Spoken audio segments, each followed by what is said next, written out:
پیش رفت کی۔ حج کرپشن کیس میں سابق وفاقی وزیر حامد سعید کاظمی کو عبوری ضمانت منسوخ ہونے کے بعد گرفتار کر لیا گیا، جس کے بعد ایف آئی اے نے ان سے حج کرپشن کیس سے متعلق تحقیقات شروع کر دی ہیں۔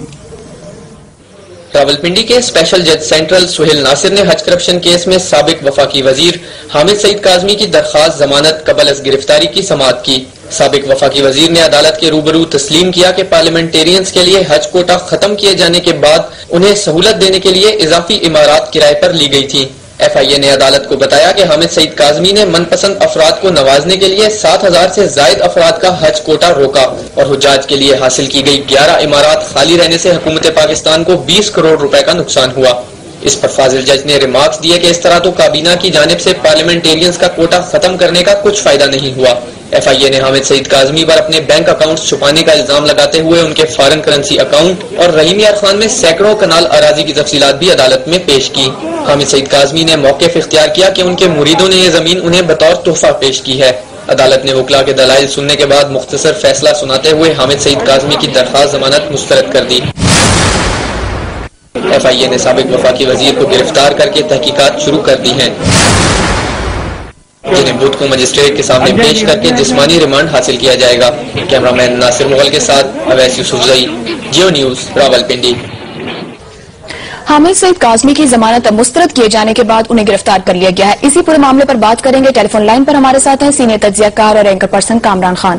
کامران خان صاحب، حامد سعید کاظمی کی تو گرفتاری ہو گئی، اب حامد سعید کاظمی اس حج کرپشن کیس میں اکیلے نہیں ہوں گے، ان کے ساتھ اور بھی شخصیات ہو سکتی ہیں۔ آپ کے خیال میں حج کرپشن میں ملوث اور جو شخصیات ہیں، کیا ایف آئی اے ان کے خلاف کارروائی کر سکتی ہے؟ ایف آئی اے کا اگلا قدم کیا ہو سکتا ہے؟ یہی ایک سب سے بڑا سوال ہے، کیونکہ حامد سعید کاظمی جو ایکسپوز ہو گئے تو ان کی چیز تو سامنے آ گئی تھی، لیکن یہ کرپشن سکینڈل جو ہے یہ اتنا بڑا ہے اور اس کی کیونکہ معلومات اس سکینڈل سے 3 مہینے پہلے وزیر اعظم کو تھی، تو یہ اس بات کافی حد تک ثابت نظر آتی ہے کہ یہ صرف حامد سعید کاظمی کی بات نہیں ہے، کیونکہ اس کیریکٹر، اس پورے سکینڈل کا جو مین کردار تھا وہ تھا ڈی جی حج راؤ شکیل، جس کو لگایا گیا تھا وزیر اعظم کے احکامات کے تحت، اور اس کے باوجود کہ یہ لکھ کے دیا گیا تھا کہ راؤ شکیل کے 2 فراڈ کیسز پینڈنگ ہیں، وہ فراڈ کا ملزم ہے، اس کے باوجود وزیر اعظم ہاؤس سے اس کی تعیناتی ایز ڈائریکٹر جنرل حج ہوئی تھی۔ ایک چیز یہ ہے کہ آخر یہ وہ کیا سرکمسٹانسز تھے جس میں اس سے مشکوک شخص کو ڈائریکٹر جنرل حج لگایا گیا۔ دوسری چیز یہ ہے کہ ستمبر ہی پارلیمان کی ایک کمیٹی نے وزیر اعظم کو یہ مطلع کر دیا تھا تفصیل سے کہ ایک بڑا کرپشن اسکینڈل ہونے والا ہے حج میں، جو کہ اس وقت 2-2.5 مہینے دور تھے، اور وزیر اعظم کی پورے علم میں تھی یہ بات تحریری طور پہ کہ یہ بڑا کرپشن اسکینڈل ہونے والا ہے، لیکن اس کے باوجود کوئی کارروائی نہیں کی گئی۔ اور ظاہر ہے کہ یہ سوالات وہ ہیں جن کے جوابات صرف وزیر اعظم سے ہی مل سکتے ہیں، یا ان کے جو قریبی جو آفیشلز ہیں انہی سے یہ چیز مل سکتی ہے۔ اور اب ایف آئی اے اس حد تک آگے جائے گی یہ ابھی ہمیں پتہ نہیں ہے، لیکن اس میں اس اسکینڈل کے دوسرے بڑے اہم کردار ہیں، جیسے کہ ذہن سکھیرا کا ایک نام مسلسل آیا۔ ذہن سکھیرا کی فیس بک پہ آپ دیکھیں اس کی تصاویر وزیر اعظم کے ساتھ بھی ہیں، وزیر اعظم کے صاحبزادگان کے ساتھ بھی ہیں۔ یہ بھی ثابت ہو گیا کہ وہ وزیر اعظم نے ان کو آئی ٹی منسٹری کا ایڈوائزر بنایا جبکہ وہ 40 ڈگری ہولڈر تھے۔ تو یہ جو چیزیں ہیں یہ سب چیزیں وہ ہیں جو حامد سعید کاظمی سے کہیں اوپر کی چیزیں ہیں، اور اس کی تحقیقات ظاہر ہے کہ یہ اب ایف آئی اے کے ہاتھ میں ہے، لیکن ایف آئی اے میں ڈائریکٹر جنرل جن صاحب کو بنایا گیا ہے وہ 1 سال کا ان کو کانٹریکٹ دیا گیا ہے۔ سپریم کورٹ کے بار بار احکامات کے باوجود ان کو سبکدوش نہیں کیا جا رہا، تو ظاہر ہے کہ توقع حکومت کی اور حکومتی بڑوں کی یہ ہوگی کہ اگر ان کو ہم نے 1 سال کا ٹھیکہ دیا ہے، ایف آئی اے میں ٹھیکے پر رکھا ہے، تو وہ جو ہے وہ پروٹیکٹ کریں گے۔ اور صرف اس میں حج کرپشن کیس نہیں ہے، این آئی سی ایل کیس ہے، پاکستان اسٹیل کیس ہے، جس کے جو ٹاپ کے جو انوالوڈ لوگ ہیں ان کے خلاف کوئی کارروائی نہیں ہوئی ہے، لیکن حج کرپشن اسکینڈل کا جو معاملہ ہے یہ ہم یقین سے کہہ سکتے ہیں کہ یہ حامد سعید کاظمی کی حد تک کی بات نہیں ہے، یہ اس سے کہیں اوپر کی بات ہے۔ مگر امتحان یہی ہے کہ اس اوپر کی سیڑھی پہ ایف آئی اے چڑھ پائے گی یا نہیں چڑھ پائے گی، اور موجودہ ڈائریکٹر جنرل کی موجودگی میں شاید یہ ممکن نہ ہو۔ بہت شکریہ کامران خان صاحب آپ کا۔ حج کرپشن اسکینڈل پر سینئر تجزیہ کار کامران خان کا تجزیہ آپ نے جانا۔ اب بات کرتے ہیں حیدرآباد سینٹرل جیل کی، جہاں جیل میں نئے سپرنٹینڈنٹ کی تعیناتی، پانی اور بجلی کی عدم فراہمی پر ہنگامہ آرائی اور پولیس آپریشن کے دوران 7 قیدی ہلاک ہو گئے۔ ہنگامہ آرائی میں 3 اہلکار بھی زخمی ہوئے۔ سینٹرل جیل حیدرآباد کے قیدی 2 روز سے پانی، بجلی اور گیس کی عدم فراہمی اور نئے جیل سپرنٹینڈنٹ پیر شبیر جان سر ہندی کی تعیناتی کے خلاف احتجاجاً بیرکوں کی چھتوں پر چڑھ گئے۔ قیدیوں کے احتجاج پر پولیس کی اضافی نفری طلب کر لی گئی۔ اس دوران آنسو گیس کی شیلنگ اور فائرنگ بھی کی گئی۔ ایس پی او ایوب دورانی کے مطابق 2 طرفہ فائرنگ کی گئی۔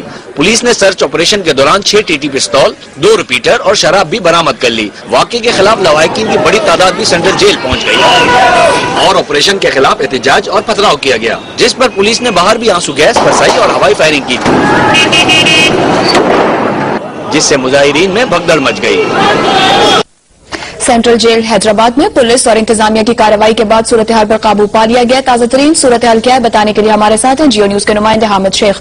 حامد کہیے گا اس وقت صورتحال کیا ہے، زخمیوں کی حالت کیسی ہے، کیا معاملات سیٹل ڈاؤن ہو گئے انتظامیہ کے ساتھ قیدیوں کے؟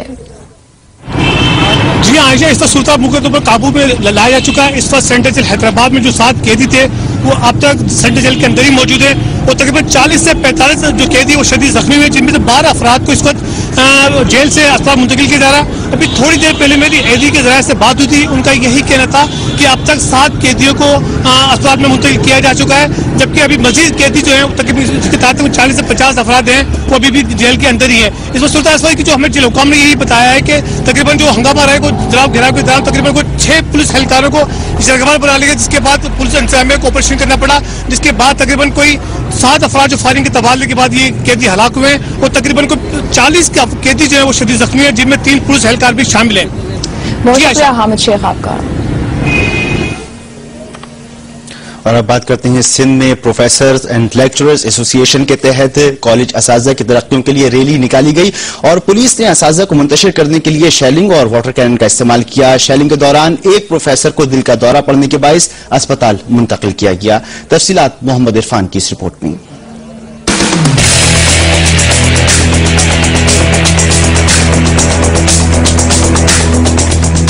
کالج اساتذہ کو ٹائم اسکیل پروموشن نہ دینے کے خلاف سندھ پروفیسر لیکچرر ایسوسی ایشن کی جانب سے ڈی جے کالج کراچی سے وزیر اعلیٰ ہاؤس تک ریلی نکالنے کا اعلان کیا تھا۔ اساتذہ جیسے ہی ڈی جے کالج سے نکلے، پولیس نے انہیں منتشر کرنے کے لیے واٹر کینن کا استعمال اور شیلنگ کی،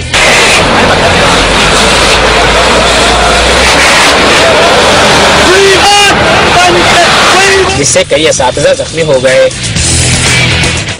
اس طرح کے ریئیکشنز ہوئے فار نو ریزن، اور بات یہ ہے کہ یہ ٹائم سکیل کا وعدہ یہ لوگ کر چکے تھے، پہلے انہوں نے وعدہ کیا تھا اور اس کو ڈیلے کیا، پٹ آف کیا۔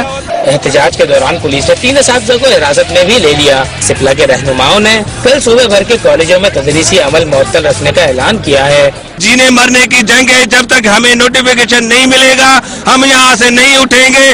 سپلا رہنماؤں نے بتایا کہ پولیس کی شیلنگ کے دوران ایک پروفیسر کو دل کا دورہ بھی پڑا، جس کے بعد ان کو اسپتال منتقل کر دیا گیا۔ کیمرامین مزمل غفار کے ساتھ محمد عرفان، جیو نیوز کراچی۔ عوامی احتجاج کے بعد اب آپ کو خبر دیں گے عوامی نمائندوں کے احتجاج کی۔ پنجاب اسمبلی کے اجلاس میں حکومتی اور اپوزیشن ارکان کی ہلڑ بازی، اسپیکر بھی کنٹرول نہ کر سکے اور اپنی نشست پر ڈپٹی اسپیکر کو بٹھا کر ایوان سے نکل گئے۔ امین حفیظ کی رپورٹ۔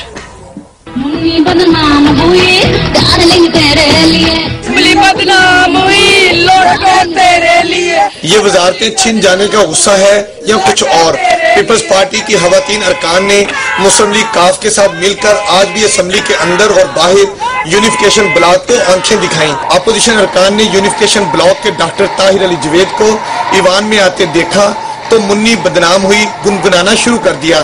ساجدہ میر نے ڈاکٹر طاہر جوید کو جوتا دکھایا تو حکومتی ارکان نے شور مچا دیا۔ مچھلی منڈی کا منظر پیش کرتے ایوان میں کان پری آواز سنائی نہیں دیتی تھی۔ اپوزیشن نے اسمبلی کے اندر اور باہر حکومتی بنچوں کو ٹف ٹائم دیا۔ پیپلز پارٹی اور مسلم لیگ کاف کی خواتین نے آج بھی یونیفیکیشن بلاک کے خلاف خوب براس نکالی۔ اپوزیشن کی ہلر بازی کے بعد صوبائی وزیر قانون کا کہنا تھا کہ منی کوئی اور نہیں، یہ پیپلز پارٹی والے ہی ہیں۔ پیپلز پارٹی والے پہلے بھی اپنے آپ کو جو ہے وہ منی کہتے رہے ہیں اور وہ کہتے رہے، کبھی کہتے رہے جی منی فلاں کے لیے بدنام ہوئی، فلاں کے لیے بدنام ہوئی، لیکن میں سمجھتا ہوں کہ ایک تو منی کا اپنا کریکٹر بھی کچھ ٹھیک نہیں ہے۔ اپوزیشن کے احتجاج پر یونیفیکیشن بلاک کے سربراہ کو ایوان میں اپنی نشست بدلنا پڑی۔ ڈپٹی اسپیکر نے اجلاس بدھ کی صبح تک ملتوی کر دیا۔ پنجاب اسمبلی کا اجلاس آج ہوا ضرور، لیکن ایجنڈے کے مطابق چلا، نہ مفاد عامہ کی کوئی بات ہو سکی، اور ہوا کیا، صرف ایک دوسرے کے خلاف نعرے بازی۔ ساتھی رپورٹر شہباز میاں اور کیمرہ مین سفیر احمد کے ساتھ امین حفیظ، جیو نیوز، لاہور۔